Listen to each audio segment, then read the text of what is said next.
Joan es antropólogo y diseñador y responsable de experiencia de paciente en Sant Joan de Déu. Cuando empiezas a trabajar como diseñador, tienes que intentar diseñar soluciones y luego te das cuenta de que muchas soluciones fracasan. Yo creo que el antropólogo es alguien, ¿no?, que hace inmersión en el contexto para entender. Por tanto, sería, ¿no?, intentar innovar para crear soluciones que impacten no solo al mercado, sino que impacten mucho más a la comunidad, ¿no? Hace 3 años y medio, que estás como responsable de experiencia de paciente en Sant Joan de Déu. La experiencia de paciente puede convertirse en una arma de transformación masiva, de cambio cultural. Y al final quiere decir, vamos a identificar estos pain points y cómo podemos hacer para revertirlos, para mejorarlos y para brindar esta mejor atención. Cuando nuestro paciente tiene que dejar el hospital pediátrico es un trauma. Y a partir de este insight, en desarrollar un programa que se llama ADEU, o sea, que está fundado en la transición. Que al final es un puente entre el paciente y el personal sanitario. Yo creo que aquí está la clave, ¿no? O sea, el clic es cuando tú conectas el insight con la solución.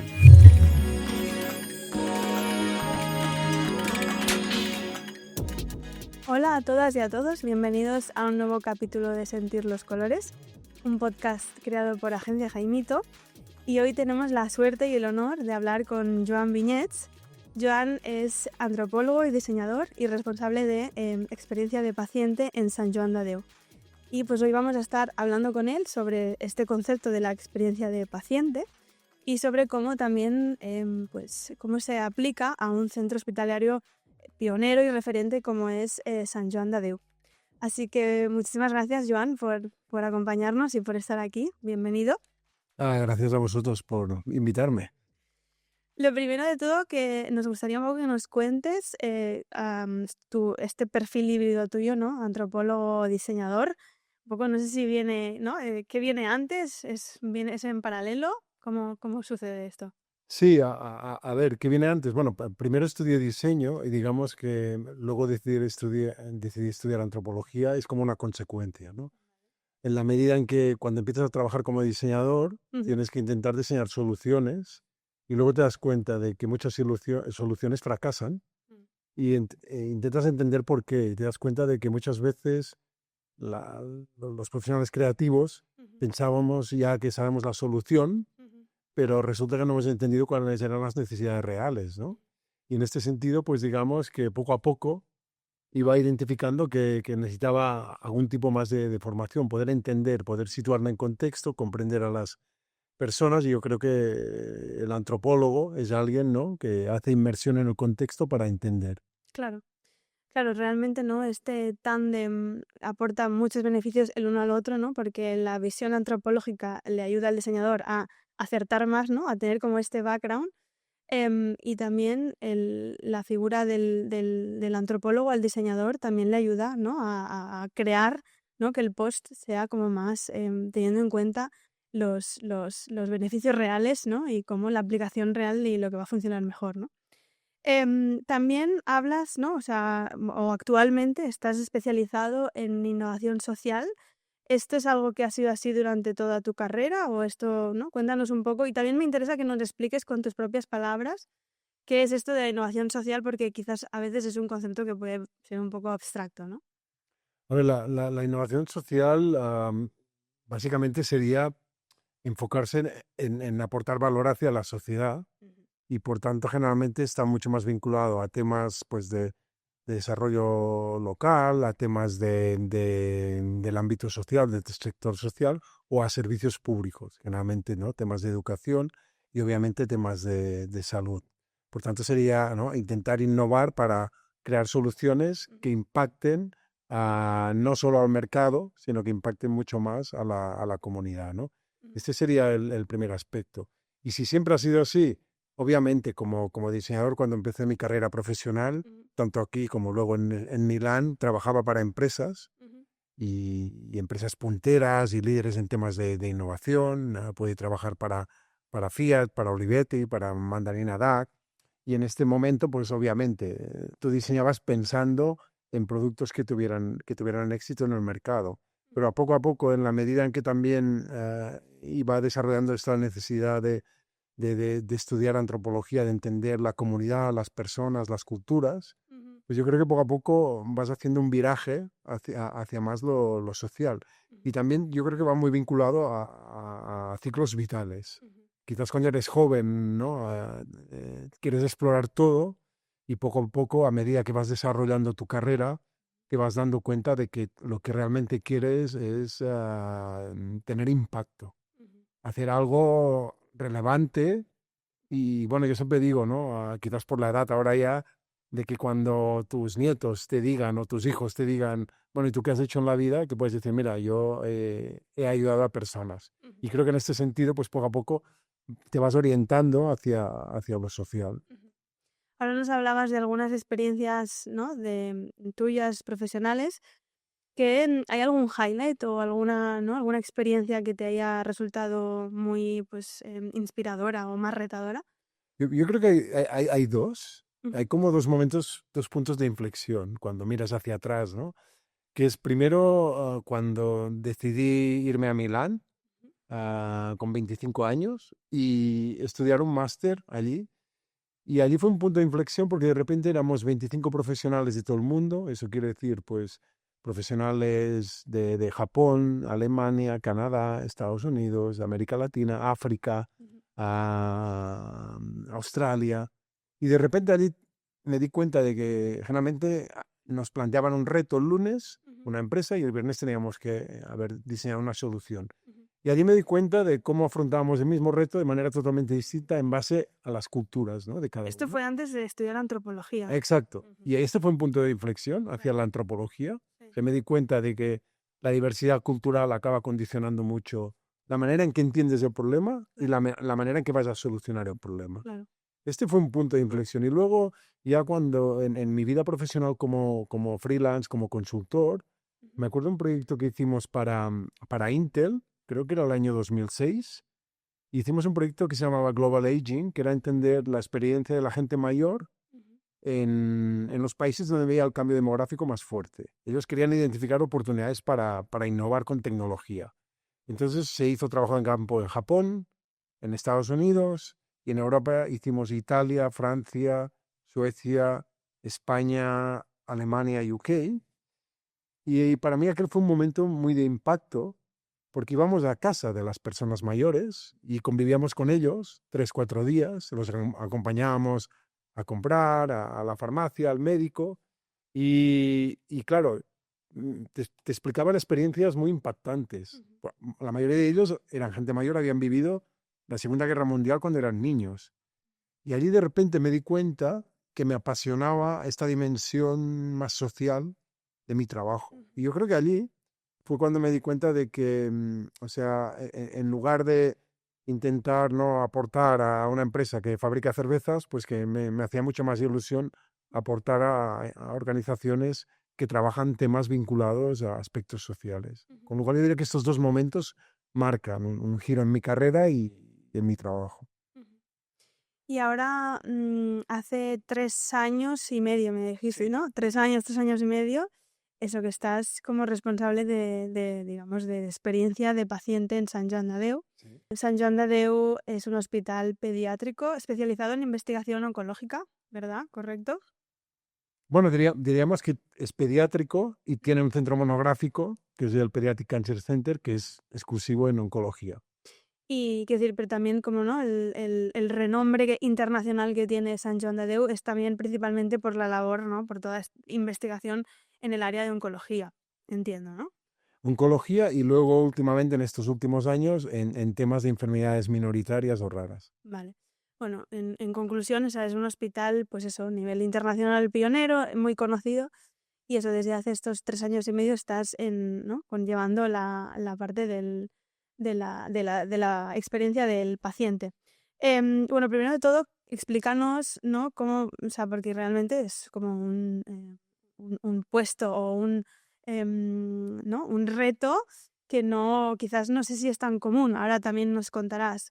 Pero ¿cómo llegas a, cómo te llega este reto? ¿Cómo llegas tú a este reto? Bueno, aquí también yo creo que hay una doble cara, ¿no? Ujú, Por un lado, yo tengo 2 hijos y uno precisamente, pues, llevamos más de 7 años como clientes habituales de como usuarios del Hospital San Joan de Déu. Entonces, con varias intervenciones, con varios tratamientos. Entonces yo creo que por una parte hay había un tema de que sientes como una obligación de retornar hacia una institución que te ha aportado mucho en relación a una situación de tu hijo. Esto es un tema. Ujú, Y luego el otro tema es que aquí hay un tema, digamos, ¿no? A nivel familiar, pero luego hay otro tema más a nivel profesional. Por edad y por recorrido, pues llega un momento en que te planteas que, que no tienes que demostrar nada y que no quede como algo, ¿no? Prepotente, sino que lo que tienes que hacer es ayudar a los otros a crecer ujú. e intentar poder aportar a los equipos. Entonces, claro, de repente se presenta esta oportunidad con un equipo fantástico, joven, y donde el rol precisamente era más el ayudar a potenciar el talento que ya existía en la casa Ujú. y todo el gran trabajo que se había hecho en estos años. Entonces, de repente era como que se daban las circunstancias idóneas, ¿no? Una situación personal y un reto profesional que encajaba mucho con lo que en aquel momento yo estaba buscando. O sea que ya existía un equipo que estaba detrás de esta, digamos, experiencia de paciente. Y se llamaba literalmente así, o sea, ¿este era el objetivo? Sí, de hecho, el nombre no ha cambiado, era Área de Experiencia de Paciente, está dentro de la Dirección de Calidad y Experiencia de Paciente. Ujú. Y de hecho, si el hospital hoy por hoy es referencia en la experiencia de paciente, es gracias al trabajo que han hecho las anteriores personas que estaban antes de mí, ¿no? Sí que es verdad que en el momento que yo inicio, bueno, se ha incorporado gente nueva, con perfiles distintos. am, ¿Qué perfiles, de hecho? O sea, en el sí, equipo, ¿cómo has sí. compuesto el equipo y qué perfiles hay? Bueno, básicamente los perfiles que hay es gente que vendría del ámbito del diseño, de la ingeniería, y luego lo hemos reforzado con personas que vienen más del ámbito de la investigación cualitativa, investigación de mercado, y también con algunos que tienen más experiencia en temas de UI, de diseño de interacción, porque obviamente cada vez más la parte digital es algo que se incorpora en todos los modelos de atención, ¿no? Entonces sería una mezcla de estos distintos perfiles y que todos ellos comparten una formación en las metodologías de design thinking. Ujú. Y ahora hablabas también, ¿no? Un poco del recorrido de este departamento. Em, con tu llegada, ¿ha habido alguna visión? O sea, ¿cómo has cambiado de alguna manera a través de tu visión el know-how del departamento, la manera que tenía hasta el momento de funcionar? Yo creo que obviamente todo va evolucionando y obviamente cuando lideras un equipo intentas incorporar una manera de trabajar, una visión, una manera de entender el trabajo. Yo creo que el gran cambio que hemos hecho ha sido de que quizás antes era un equipo que funcionaba bastante como consultores dentro del hospital Ujú, y yo lo que digo es nosotros tenemos que ser facilitadores. ujú, Y entonces aquí hay un cambio importante, ¿no? De ponerte al servicio para facilitar y luego, esto quiere decir que tienes que incorporar metodologías, recursos, y en ese sentido yo creo que uno de los clave para transformar cualquier organización y para que se sensibilicen y apliquen estas metodologías y esta mirada centrada en paciente y familia es la formación. ujú, Y de hecho, hace ya ahora, próxima semana ya lanzamos la tercera edición de un curso de experiencia de paciente que hemos construido todo el equipo y que lo ofrecemos a nivel nacional e internacional. Tenemos estudiantes de América Latina, de España, y aquí yo creo que es otra aportación muy potente, ¿no? La idea de decir, vamos a formar, porque yo siempre digo, cuando me preguntan, lo ideal sería que un día experiencia de paciente desaparece como grupo, ujú. porque querría decir que Todo el mundo la tiene integrada, exacto, ¿no? Claro. exacto, ¿no? Es como en una empresa el departamento de atención al cliente, ¿no? Lo mejor sería que no existiera, porque Ya, quisiera decir que todo claro. funciona perfectamente, ¿no? Yo creo que ha habido este cambio, ¿no? Más de facilitador Ujú. y luego de intentar aportar recursos a los equipos para que ellos sean la fuerza transformadora. Y eso que no es solo, o sea, ¿no? Como que al final también hacéis mucha recogida de conocimiento, entonces este conocimiento no solo se queda para mejorar procesos o, ¿no? o situaciones del día a día del hospital, sino que también lo externalizáis, que imagino que también esto es la clave para ser pionero, ¿no? Para que Sant Joan de Déu también, ese punto de ser pionero también implica en exportar hacia otros centros ¿no? Este know-how. Exacto, Mm, totalmente. Y creo que aquí sea, te reconocen como referente, y en este caso al hospital y a experiencia de paciente, cuando tú aportas conocimiento a otros, ¿no? Y Claro. por tanto el hecho de, por ejemplo, en este curso, pues obviamente es una manera de que te reconozcan, ¿no? Y que den esta autoridad como experto. Esta es una. Ujú. La otra es que formamos parte de una red europea de los 12 más importantes hospitales pediátricos en Europa. Y, por ejemplo, a mi llegada, pues activé el grupo de experiencia de paciente y mensualmente, próximo martes, tenemos reunión, a los martes, un martes al mes, y ahí compartimos conocimiento con hospitales pioneros en Europa, e intercambiamos metodologías y también trabajamos algunos proyectos de forma conjunta, ¿no? Y luego también otra manera que tenemos de compartir, obviamente, es a través de nuestras redes sociales, Ujú. pero también de las muchas visitas que atendemos de muchos centros que vienen a visitar al hospital porque quieren conocer la forma de trabajar, ¿no? Pero yo creo que aquí también lo más fundamental, si hablamos de ser referentes, yo creo que aquí lo más importante es que ha habido un liderazgo Ujú. que ha creído desde el primer día en la importancia de la experiencia de paciente, ¿no? De poner en el centro Ujú. a pacientes y familias. Y claro, y de traer la antropología a un hospital, ¿no? Que quizás es algo que a priori no puede parecer tan obvio, ¿no? Realmente sí que cada vez hay más Ajá. hospitales que incorporan, ¿no?, los grupos de experiencia de paciente, pero en nuestro caso somos 6 personas. Ujú. Y por delante de nosotros está Dinamarca, que tiene un equipo de 10 personas. Justo. Después ya estamos nosotros. Y sí que es verdad que no hay ningún otro hospital Ujú. que tenga, ¿no?, este tipo Ujú. de equipo tan numeroso, porque no solo somos nosotros, porque nos complementamos Ujú. también con los equipos que trabajan procesos, el análisis de procesos, y también el equipo que recoge el feedback de atención al usuario. O sea que a pesar de que esto probablemente sea algo que cada vez se tenga más en cuenta, incluso puede ser una tendencia, ¿no? Desde un punto de vista también más holístico, de que cada vez se entiende más la salud de forma holística y esto podría entrar dentro de esta, ¿no? De este pensamiento, pero tampoco es tan habitual que hospitales o centros sanitarios como que tengan toda esta visión de la experiencia del paciente. Sí, obviamente, que cada vez es más habitual y Sí, está creciendo sí. y va evolucionando, ¿no? Pero yo también creo que es importante, ¿no?, que el sector sanitario, pues si lo analizamos de forma global, hay un mindset científico-técnico. Claro, Es el gran driver y tiene que ser así, obviamente. sí, Un usuario de un hospital, cualquier centro sanitario va allí porque quiere que le curen. Y ya. si no le pueden curar, que le cuiden. O sea, Mm. esta es la razón fundamental.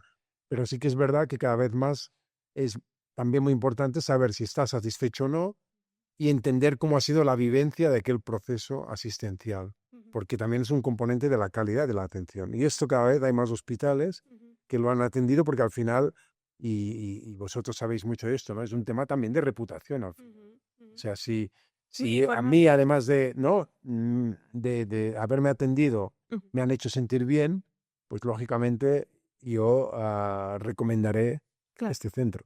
Y tiene implicaciones al final también en el proceso de curación o de cuidado, realmente, ¿no? De hecho hay evidencia científica de que cuando se analizan resultados de salud comparados con resultados reportados por la experiencia de paciente, en la medida en que hay una mejor experiencia de paciente, esto también ayuda a mejorar los resultados de salud. Ujú. Pues ahora un poco para hacer como un resumen, entre comillas, ¿no? De esta, de la experiencia de paciente en Sant Joan de Déu o en cualquier centro, bueno, no, en este caso, obviamente, en Sant Joan de Déu. ¿Cuál es, o sea, cuál es el scope of work del departamento? Y un poco, aparte de, obviamente, mejorar la experiencia del paciente, ¿qué otros objetivos hay detrás de todo esto? A ver, digamos que el foco principal de nuestro trabajo es precisamente en ayudar a la mejora de la calidad de la atención. Ujú. ¿Cómo puedes mejorar la calidad de la atención? Por una parte hay los aspectos biomédicos, esto ya están, ¿no?, los equipos clínicos, médicos, enfermería, y ellos son los expertos, pero hay una dimensión más vinculada a factores humanos, a aspectos humanos, a temas relacionados con la cultura. Por ejemplo, comentabas tú al inicio, ¿no? Es un hospital donde cada vez hay más pacientes internacionales, por lo tanto, por ejemplo, hay culturas donde no puedes tratar ni comunicar de la misma manera Mm. con el paciente. Y esto, por ejemplo, nosotros tenemos que aportar este conocimiento y compartirlo con profesionales. Con lo cual, digamos que nuestro foco principal es aportar evidencia Ujú. para ayudar a los profesionales a que puedan ofrecer una mejor atención en aquellos aspectos que podemos decir más, más holísticos, de este modelo holístico, no tanto técnicos o científicos, Ujú. sino de cómo me tratan, cómo me siento, Ujú. cómo me comunican, etcétera. Este es nuestro principal foco, Vale. aportar estas evidencias y que al final pues se pueden transformar en Ujú. mejoras en la atención. Y luego obviamente hay un scope, digamos, algo, un reto mucho más global que es que al final la experiencia de paciente puede convertirse en una arma de transformación masiva, de cambio cultural. Es decir, al final, cuando tú le dices al médico o a la enfermera, ponte las gafas de experiencia de paciente, empieza a ver a la persona desde otra dimensión. Y esto es un cambio cultural fundamental, ¿no? Es decir, yo puedo aportar no solo por lo que le hago, sino por cómo le hago sentir. Entiendo, ahora que dices esto, también imagino que cuando dices que por parte, digamos, del liderazgo del hospital, imagino que también tiene que ver esto que estás comentando con la propia cultura interna del hospital, ¿verdad? O sea, deben de ser parte de sus valores, ¿no? Totalmente. Aquí yo creo que hay una gran suerte. El Hospital San Juan de Dios forma parte de la Orden San Juan de Dios y el valor fundamental de la Orden San Juan de Dios es la hospitalidad. Y la hospitalidad es entendida como saber ponerse en una situación de personas vulnerables, porque cualquier persona que tiene una enfermedad está en una situación vulnerable, y por tanto, quiero decir, saberte poner en su lugar para poderle ofrecer aquello que necesita. Y en nuestro caso, que también yo siempre lo digo, porque la Orden tiene centros sociales y sanitarios en toda España, pero también en otros países, en nuestro caso, al ser un pediátrico, yo creo que la situación de vulnerabilidad es más grave porque en los esquemas mentales de nuestra cultura, digamos, se entiende como normal que una persona mayor esté enferma, pero no se entiende como normal que un niño, una niña, alguien en una edad tan temprana Ujú. esté enfermo. Entonces yo creo que esto también se suma a este valor de hospitalidad y hace que haya una predisposición Ya. más a situarte más, Claro. ¿no? En brindar una mejor atención, ¿no? Ujú. Porque obviamente o sea, y de hecho este es uno de los grandes aspectos también donde trabajamos, Ujú. que hemos identificado que hay un momento crítico, Ujú. que es el momento de la transición. Cuando nuestro paciente tiene que dejar el hospital pediátrico es un trauma, Ostras. porque de repente ha vivido con una manera de ser atendido, con una cultura Mm. que digamos que le cuida, o Ujú. sea, con mucho corazón, Ya. y empatía. Y claro, de repente, o sea, imagínate, se va a ir a un hospital grande de adultos Ya. donde desafortunadamente muchas veces no se preocupan mucho de él como persona. Claro, sí, sí, no, no, o sea, esto es o sea, de hecho ahora me ha venido, ¿no? Estaba también, tienes una manera de explicarlo tan como que te vas al insight, que me están viniendo vivencias mías propias. También este miedo, ¿no? Cuando cuando pasas del cole al instituto, Exacto. ¿verdad? Que es como Sí, que en el instituto ya no te van a tratar con, ¿no? sí, sí. Y esto es verdaderamente traumático y seguro que también esto lo tenéis en cuenta, ¿no? Para ayudar a la Bueno, transición. de hecho, el hospital fue pionero, ha sido pionero en desarrollar a base, o sea, a partir de este insight, en desarrollar un programa que se llama Adiós, Ay, ay, porque es acompañar, o sí, sea, que está fundado en la transición. sí. Y aquí hay cosas tan básicas, pues que, por ejemplo, pues cuando se sabe que nuestro paciente va a ir a un hospital de referencia, Ujú. sea cualquier hospital de aquí o fuera de aquí, pues imagínate lo que ayuda que los equipos médicos de ambos hospitales hagan una primera reunión con el Ujú. paciente. Esto ayuda a rebajar mucho la ansiedad, los nervios, con lo cual yo diría, por ejemplo, este es un buen ejemplo de cuando Sí, hablamos de sí. experiencia paciente, al final quiere decir, vamos a identificar estos Ujú. pain points, ¿no? Estos Sí, puntos de dolor sí, sí, y sí. cómo podemos hacer para revertirlos, para mejorarlos y para brindar esta mejor atención. Pues eso, ¿no? Analizando un poco eso, cómo se tangibiliza el propio proceso, las metodologías para llegar, ¿no? A soluciones como esta. Explícanos un poco, pues, qué agentes están involucrados, con qué herramientas o incluso también, ¿no? Cómo es un poco el día a día, de este departamento, ¿no? El día a día, a ver, o sea, va relacionado con nuestro propósito y objetivo, ¿no? Que es esta comprensión. Entonces, todos los proyectos que hacemos parten de lo mismo. Primero es analizar los datos internos que tenemos, porque el Departamento de Atención al Usuario ha sistematizado totalmente un tema de cuestionarios. O sea, cada vez que hay una transacción, es decir, que viene una persona a hacer una prueba diagnóstica o una intervención o una visita médica, pues el sistema automáticamente le lanza un cuestionario que responde y donde al final siempre hay campos abiertos para que pueda también dejar sus observaciones, comentarios, sugerencias o felicitaciones. Y debo decir que recibimos más felicitaciones que comentarios de mejora, que también, ¿eh? Entonces, el primer paso es analizar esto. Luego, si identificamos algún patrón de algunas cosas que vemos que no terminan de funcionar, luego vendría el poner en marcha un proyecto. Que quiere decir, vamos a comprender de una manera más profunda y más cualitativa. Y aquí es donde, pues depende, puede ser que tengamos que actuar en nefrología o en diagnóstico por la imagen o en urgencias. Y entonces aquí iríamos a hacer trabajo de campo. Iríamos a entrevistar, hablar, hacer entrevistas en profundidad con familias, con pacientes, a cuidadores, cuidadoras, para entender qué es lo que hay detrás, dónde está este punto de dolor, dónde está este pain point. Y obviamente también hablaríamos con profesionales. A partir de aquí podríamos aportar las evidencias de la investigación, identificar áreas de mejora. Y luego vendría la segunda parte del trabajo, que es con los distintos profesionales, que al final son los que van a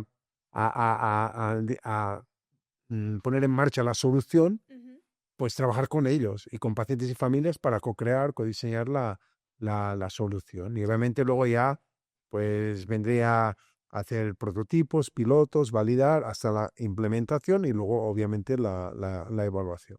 Que aquí también está un poco este punto de facilitadores que hablabais, que al final es un puente entre el paciente y el personal sanitario, realmente, ¿no? No, yo creo que sí, porque al final, o sea, lo más importante es que esta mirada Ujú, y esta manera de entender la atención la tengan los profesionales. Mírate, una anécdota de esta mañana. ujú.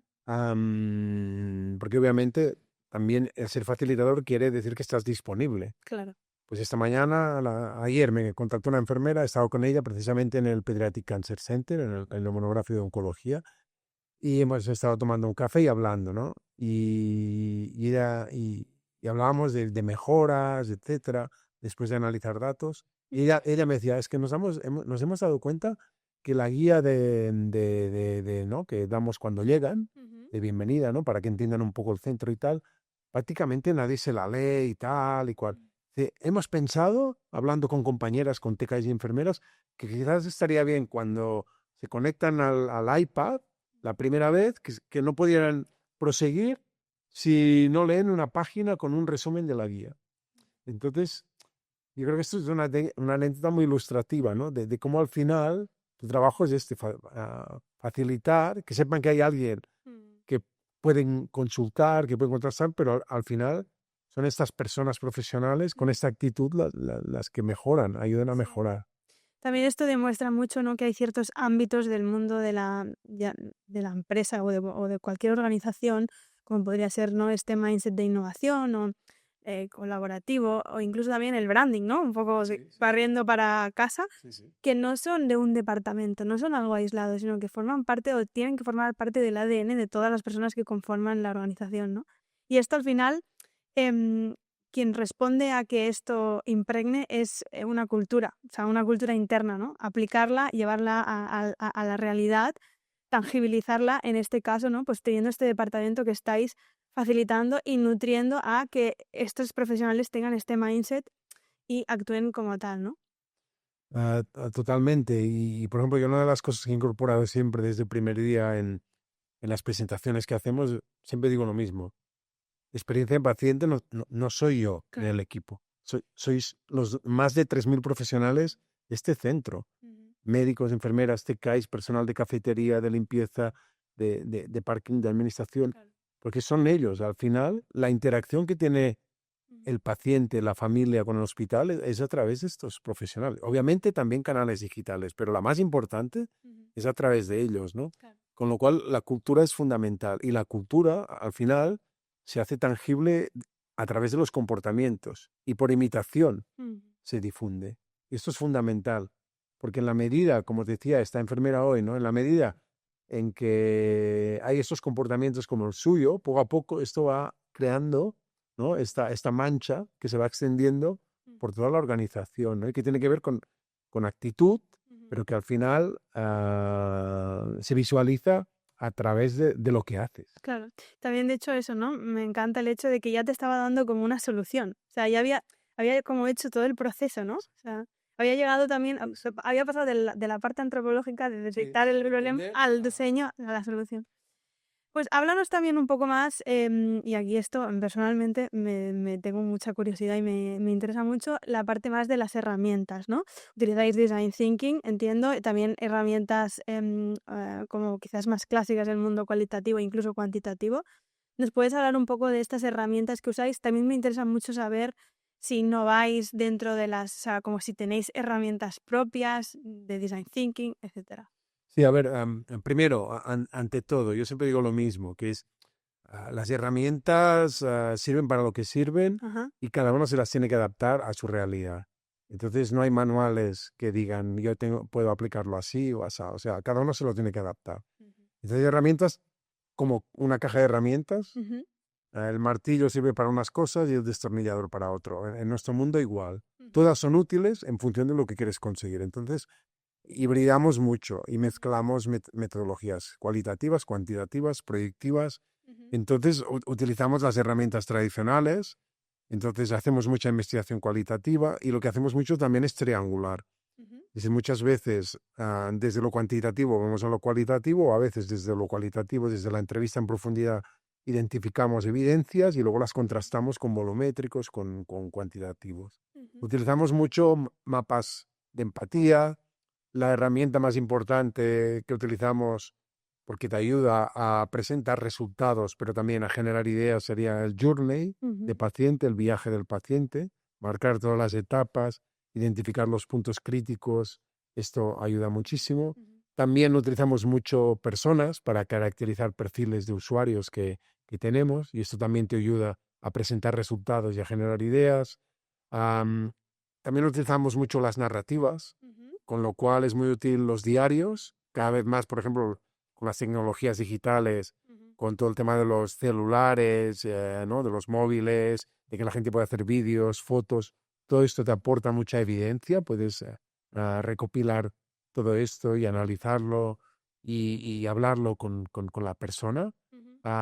Y también estamos innovando con temas más, ¿no? Ahora que todo el mundo habla, ¿no? De inteligencia artificial y tal, para la creación de escenarios, para prototipar, Ujú. porque te da mucha facilidad. Porque a veces para explicar un concepto, una solución, no es lo mismo que te lo expliquen que poder visualizar casi una escena, casi como un storyboard, Ujú. donde explicas aquella propuesta de valor. Ujú. Y luego, obviamente, pues utilizamos también lo más tradicional de cuestionarios. Ujú. Y sí que es verdad que cada vez también estamos incorporando otras metodologías. Ujú. Por ejemplo, ahora el tema de Lego Serious Play, temas de roleplay. Ujú. O sea, siempre estamos un poco experimentando. Ujú. Pero yo diría que la base de todo, al final, está en algo tan tradicional como son las narrativas de las personas. Es decir, desde la narrativa de la persona Ujú. es la base de todo nuestro trabajo. Y esta narrativa la puedes capturar de Claro, muchas maneras. claro. Y luego en la parte de generación de ideas, pues a veces herramientas como el Journey Ujú. o personas o escenarios te sirven para generar ideas. Y aquí también mucho el propio planteamiento de cómo enfocas los talleres de codiseño, co-creación, Ujú. y donde aquí lo más fundamental es que tienes que pensar en recursos que puedan estimular a Ujú. la persona y le faciliten esta creación libre. Bueno, que tú eres una experta y sabes mucho más que yo, pero Experta porque, porque claro, no lo hemos dicho, pero yo he tenido la suerte de crecer profesional también, crecer profesionalmente en empresas donde tú has colaborado y el design thinking me apasiona también un poco por estas experiencias donde nos hemos cruzado. sí, es verdad. Y sí, también, ¿no? Un poco creo que también la, ¿no? La co-creación, el design thinking es un poco este equilibrio entre la parte más estratégica, Exacto. antropológica, y el propio diseño, ¿no? Esta visión, esta mentalidad de diseñador para pasar a la acción como tan práctica, ¿no? Como para aterrizar ideas que quizás en el mundo cualitativo de la investigación se puede quedar un poco más en el mundo todo más de las ideas y el diseño nos ayuda a aterrizarlo. Yo creo que aquí está la clave, ¿no? O sea, el clic es cuando tú conectas el insight con la solución. Mm, Cuando lo conectas, y total. aquí es donde, digamos, la metodología del design thinking es un proceso creativo, ¿eh? Sí, O sea, te ayuda, ¿no? Porque sí, tiene estas dos realidades, ¿no? De empatizar y accionar. sí. Y también es muy interesante que también ahora cuéntanos en el caso de San Joan de Déu, ¿no? O sea, que también se puede innovar en el propio proceso, ser creativo, ¿no? No sé si también un poco tenéis en cuenta que la propia experiencia de co-creación sea como amena, divertida, pues para los, ¿no? Porque hay un grupo de niños, ¿no? Y al final, pues no puede funcionar cualquier cosa porque quizás de repente se desconectan o se aburren, ¿no? Esto como o sea, eso como la meta, ¿no? O sea, como que Sí. estáis pensando en cómo se van a sentir en el propio proceso para ayudar, para saber cómo se sienten, ¿no? No, totalmente. Por ejemplo, no es lo mismo cuando trabajamos en talleres, en grupos de codiseño, tal, con adolescentes, que cuando lo hacemos con pacientes más infantiles, Claro. ¿no? Y aquí vamos aplicando y vamos probando distintas metodologías y maneras, ¿no?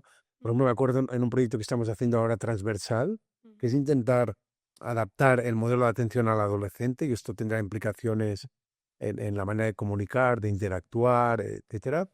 Pues trabajamos muchas cosas en algunos talleres a través de la idea del cómic, Ujú, del manga. ujú, Pues sabemos que entonces se plantearon situaciones a ujú. través de un cómic, y esto les ayudaba a verse proyectados Claro. y luego a pensar soluciones, cosas. En cambio, por ejemplo, otro proyecto que hemos hecho ha sido de transformar el espacio donde se hacen resonancias, y tags, etcétera. Ujú, Allí, por ejemplo, hicimos un tema de roleplay con niños más pequeños ujú. y simulamos que estábamos rodando una película con ellos. Qué Y chulo. tenían distintos roles, cada uno de ellos, que íbamos cambiando, ¿no? Entonces esto es fundamental. Claro, Y en ese sentido, pues, por ejemplo, el equipo se ha formado claro, en metodologías de juego, claro. de gamification, o sea, constantemente, digamos, vamos buscando cosas y al final es un poco lo que decía al principio, ¿no? Que toda herramienta es útil Claro, en función de lo que busques claro. y el resultado que Ujú. esperas. ¿Y tú crees, ahora que hablábamos de esto, crees que también gran parte del éxito es precisamente, digo, de que estas herramientas funcionen, ¿no? ¿Es el hecho de que sean niños y adolescentes? O sea, ¿crees que quizás con un público adulto otro gallo cantaría?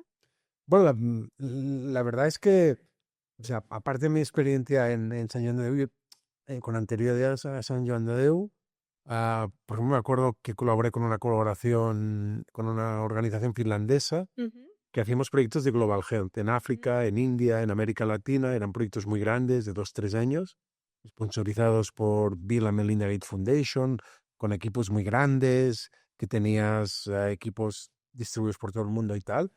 Y yo me acuerdo de haber utilizado y aplicado estas metodologías en entornos rurales en India, con madres analfabetas, sobre temas de materno-infantiles para buscar maneras de atender. Lo hemos aplicado y lo apliqué en África, en América Latina, con distintas edades, con gentes mayores, con gente no tan mayor. Y yo creo que siempre ha funcionado, pero que sí que es verdad que no puedes ir con algo ya totalmente predefinido. ya, O sea, ya. yo creo que lo fundamental, o sea, por ejemplo, me acuerdo un proyecto hace años en Senegal, perdidos en medio de una zona rural y donde no hablaban francés ni nada, íbamos con una traductora de Olo y gente que no sabía leer y escribir.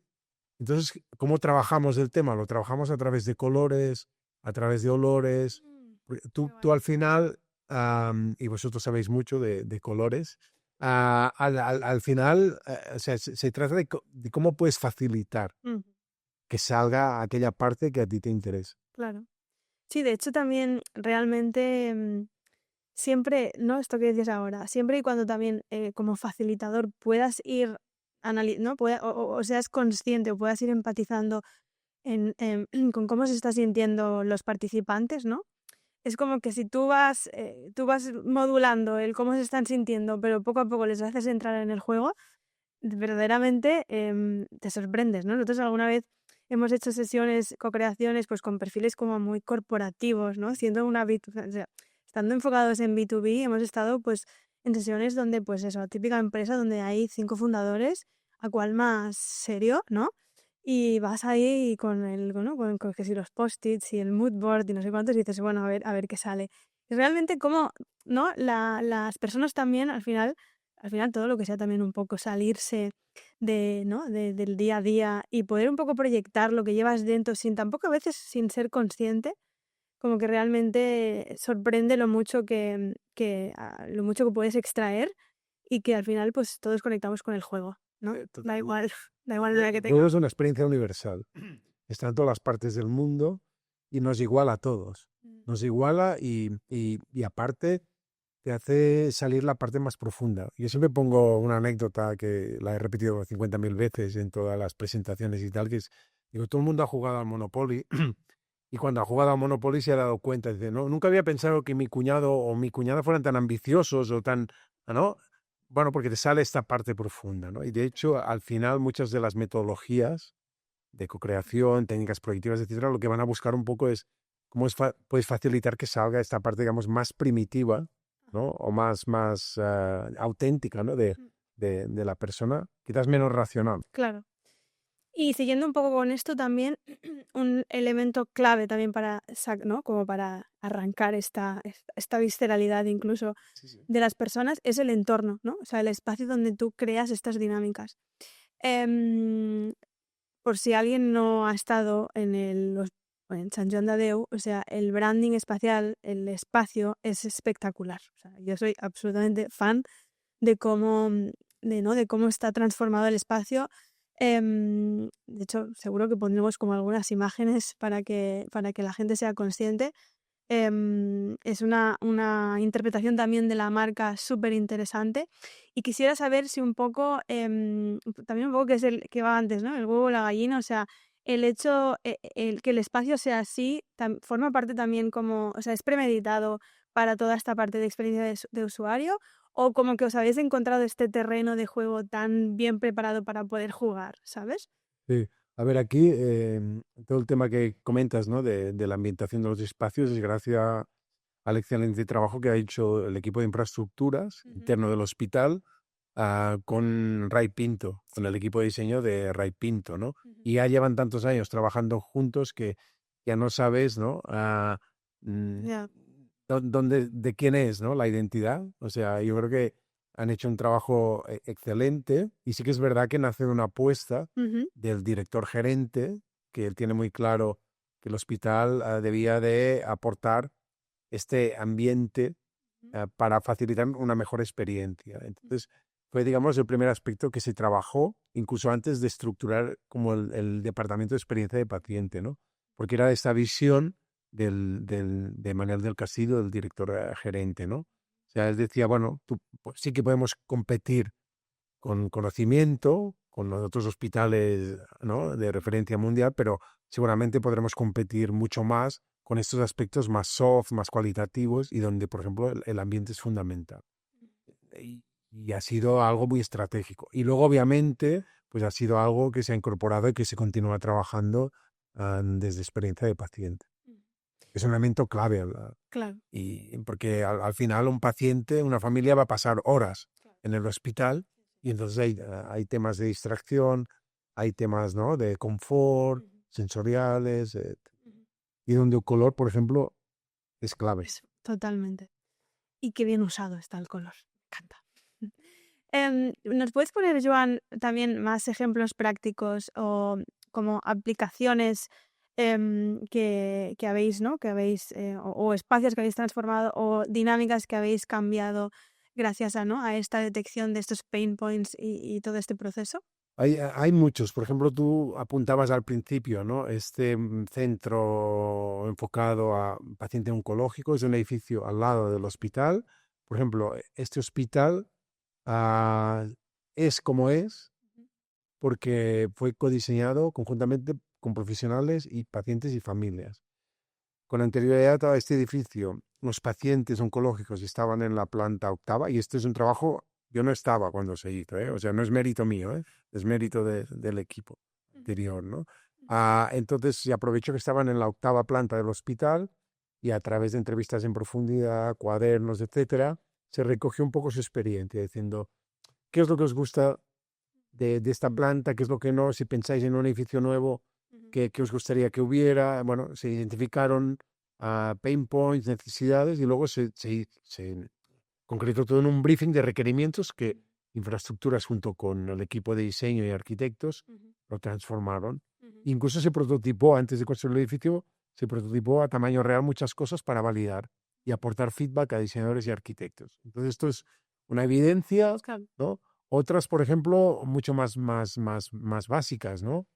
Que sería, por ejemplo, pues en urgencias, ¿no? Nos dimos cuenta que el paciente oncológico, cuando tenía que ir a urgencias, tenía miedo, porque decía, es que aquí en urgencias me puedo contagiar, o porque obviamente son pacientes, ¿no?, que pueden ser más vulnerables y tal. Bueno, pues por ejemplo, esto se transformó también en una solución a nivel de espacio. Se ha creado un espacio aparte donde pueden esperar aparte del resto de... Y entonces, sencillamente el hecho de poder estar aparte ya les da la sensación de que están protegidos, ¿no?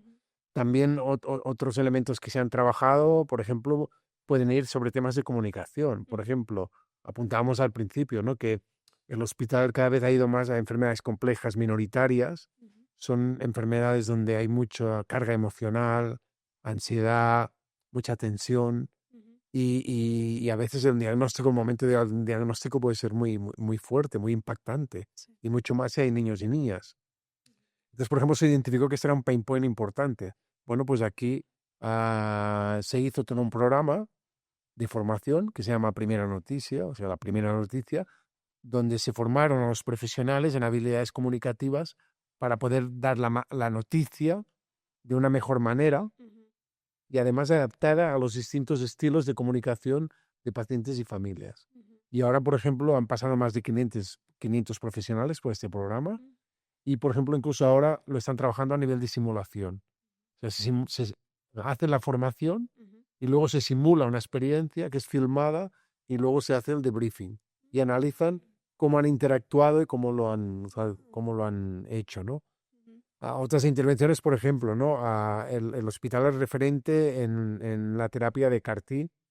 Y que esto quiere decir que pueden venir a familias de pacientes. O sea, imagínate que tú estás en Oviedo o en Murcia o en Badajoz, tu hijo de repente la única opción que le queda le dice, no, es que tiene que ir a hacer la terapia a San Joan de Déu, a Barcelona. Entonces nos dimos cuenta de que esto era un momento de estrés muy fuerte para estas familias. Entonces, ¿qué hicimos? Pues, por ejemplo, se facilitó que la familia antes de llegar pudiera tener una video entrevista con los profesionales de aquí y con los de su centro de referencia local, con lo cual se rebajaba. Y no solo esto, sino que también, por ejemplo, hemos implantado un programa que es que cuando la familia llega, tenemos la suerte en el hospital de tener un equipo de voluntarios increíble. Entonces, por ejemplo, cuando la familia llega, va un voluntario, una voluntaria, y les dice, ¿a qué hora les iría bien para que les haga un tour por todo el hospital? Y entonces esto ha sido fantástico, porque de repente aquella ansiedad que tenían de esto es desconocido, no conozco, pues imagínate cómo ha cambiado el hecho de que una persona del equipo de voluntarios les acompañe y les explique dónde está el laboratorio, diagnóstico por la imagen, etcétera, etcétera. O sea, Bueno. son muchos ejemplos y Sí. podemos hablar de pequeñas Claro. cosas y de cosas mucho más grandes, ¿no? Sí. Que además no solamente tienen sus efectos en el propio paciente, sino que o sea, al final todas las personas, sea cual sea, ¿no?, el rol que tienen en el hospital, todas las personas involucradas, pues les mejora la propia experiencia. En este sentido, también quería preguntarte si también en estos, o sea, a veces también detectáis pain points del personal sanitario y se resuelven. O es... Sí. Sí, obviamente, porque por ejemplo en el caso de Primera Noticia había una necesidad por parte de pacientes y familias de que se comunicara mejor, pero también había un pain point para profesionales de situaciones de estrés, Claro.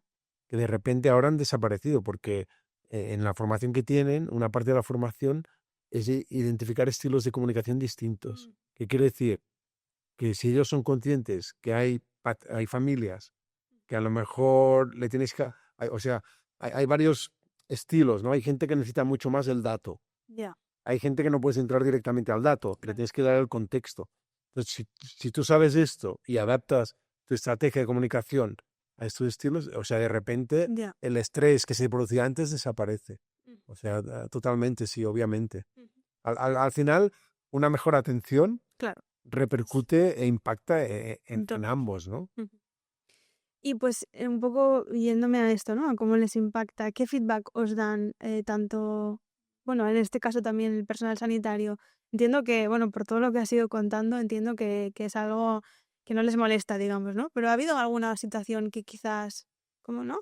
¿Qué relación tienen con todo eso? No, yo creo que esto es algo increíble, porque yo he tenido la suerte de poder trabajar en muchos países, con muchas organizaciones, y siempre lo digo, ¿no? O sea, llevo 3 años y medio y siempre se lo digo, lo que yo veo aquí, Ujú. en esta organización, no lo he visto en ninguna otra parte. O sea, esta voluntad de mejorar, de colaboración, es increíble. O sea, han conseguido realmente construir una cultura Ya. fuerte en este sentido, ¿no?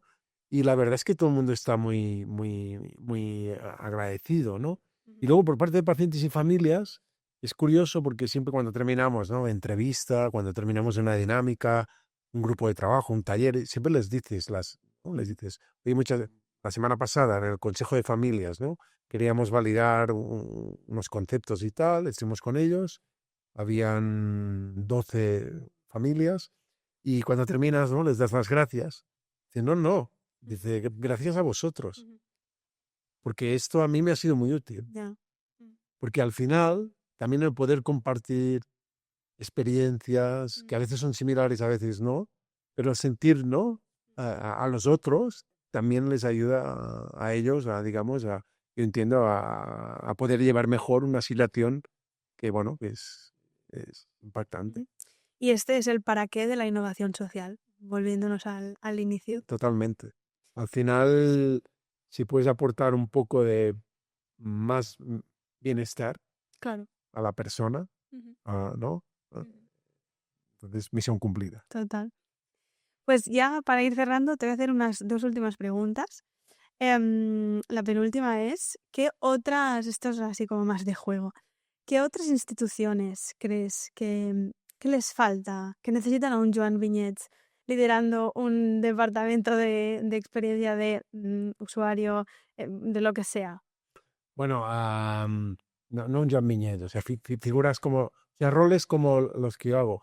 Sí, Hombre, yo, por ejemplo, creo que el mundo de la banca, aunque en teoría dicen que lo tienen, yo ya, creo que de la manera que tratan a los clientes, y especialmente a la gente mayor, o totalmente. sea, yo creo que estos se lo deberían de mirar, ¿no? Sí. Yo creo que esto es para mí. Ujú, Y luego creo que también, en general, yo creo que las tecnológicas en general, ujú, a mí me parece, porque sí que es verdad que hay estos perfiles, ujú. pero yo creo que quizás han olvidado a veces cuál es la misión real, ¿no? Mm, De estos perfiles. ya. Yo pensando en esta pregunta también pensaba, ostras, también para, pues yo qué sé, Y, todos, dime, no, y disculpa, y luego sí, para mí que esto sí que es sí. fundamental, sería el ámbito de la administración. Eso, es lo que iba a decir justo, Total. porque O sí, sea, a nivel municipal, a nivel totalmente, autonómico, a nivel nacional. sí. O sea, Y que se requieren. se requiere, y se Bueno, podría, lo hemos visto estos días con Renfe, ¿no? O exactamente, sea, la falta de poner al usuario en el centro, sí, al final, pues... totalmente. Y que también eso ayudaría muchísimo a la reputación de estas administraciones públicas, ¿no? Por Total. ejemplo, con Hacienda, ¿no? Que a veces es como que está como mal visto y es como, señores, o sea, es fundamental Hacienda, ¿no? Pues quizás también hay una parte de esto. Bueno, porque yo creo que aquí y esto daría para otro tema de debate, ¿no? Que yo creo que aquí hay un tema cultural de país. Total. Es Sí. decir, porque bueno, venimos de donde venimos Mm, y está impactado, pero hay una gran diferencia cuando lo comparas, por ejemplo, con tradiciones socialdemócratas como los escandinavos. claro, O sea, allí lo tienen muy claro. ya. El político, la administración, está al servicio del pueblo. Y aquí la mayoría de veces se piensan, ¿no?, que nosotros estamos a su servicio. Total. Y esta es Bueno, una gran sí. diferencia. Y incluso la política como concepto. Y serviría mucho para, ¿no?, para cambiar un poco la percepción que se tiene de la política, que es uno de los grandes problemas que tenemos como sociedad ahora mismo, realmente, ¿no? Bueno, pues ya para terminar, la última pregunta es, Joan, ¿qué es para ti sentir los colores? Bueno, sentir los colores es emociones. El color provoca emoción. Ujú. Y cuando decimos emoción, quiere decir tanto positiva como negativa. O sea, un color te puede dinamizar, te puede, ¿no?, poner en sensación positiva, o al revés, te puede dejar, ¿no? Ujú. Y yo siempre digo, ¿no?, al final, por ejemplo, y esto lo ves, ¿no?, cuando la gente mira el mar, cuando mira un bosque, ¿no?, le produce unas sensaciones. Y aquí hay la potencia, aparte del ambiente, del color, ¿no? Ujú. Hay colores que relajan, hay colores que te activan y hay colores que te dan tristeza. Ujú. Pues Joan, mil gracias por haber venido a sentir los colores con nosotros y bueno, pues y hemos podido también sentir los colores de Sant Joan de Déu contigo, no son pocos. Así que estamos muy agradecidos. Espero que te lo hayas pasado bien, que hayas estado a gusto.